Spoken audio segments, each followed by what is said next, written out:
Good morning, John. I thought this was going to be a fun video, but it's not. I'm sorry. It took a turn, and it ended up making me real mad. So join me on this journey. In 2005, a group of 25 guys rented a commercial property in the center of Fortaleza, Brazil, and dug down underneath it, tunneling more than 250 feet to a bank vault. On Saturday, they broke through the vault, and on Sunday, they removed 3.5 tons of 50 real banknotes, a total that converted to today's values is around $100 million.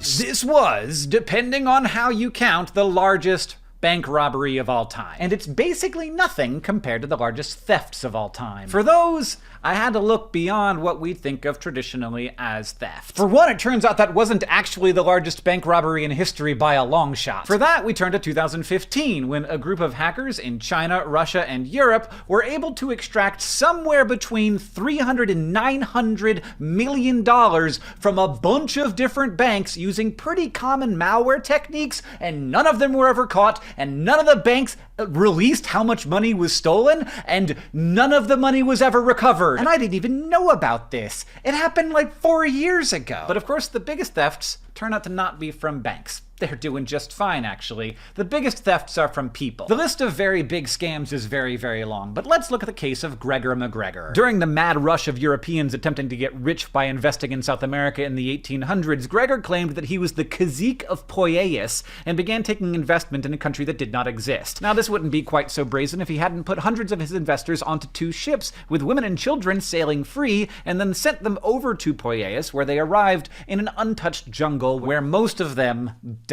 So the murder angle makes this one a biggie for me. When the Poyais bond market collapsed, because it didn't exist, $4.5 billion was wiped out. Let's put that on the graph next to the biggest robbery of all time. And yet, even that ain't much when compared to Bernie Madoff. He ended up stealing around $20 billion. And he did not just steal from rich people. A lot of the money invested with him was from pension funds who were just trying to make money so that people retiring could live. But here's where it really went south for me. Instead of individual one-off crimes, I decided to look at property crime in general. All robberies, all theft, all burglary, all auto theft per year added up is less than Bernie Madoff stole. Now, this is per year. Bernie stole over a number of years, so it's not really a fair comparison, I guess. But since we're adding stuff up and looking at property crime, let's also add in the largest category of property crime, wage theft. That's when an employer steals a worker's labor by not paying them their legally required wages and benefits. Per year, somewhere between $20 and $60 billion of labor is stolen from workers in the US. More than Madoff stole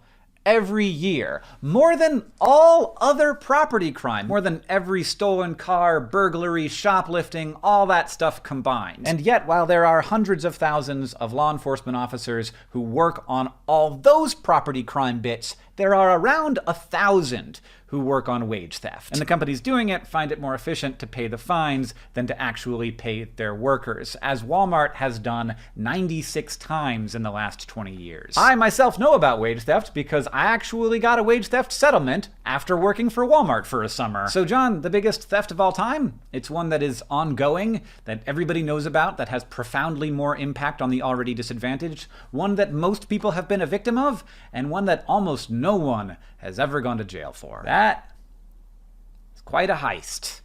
I'll see you on Tuesday.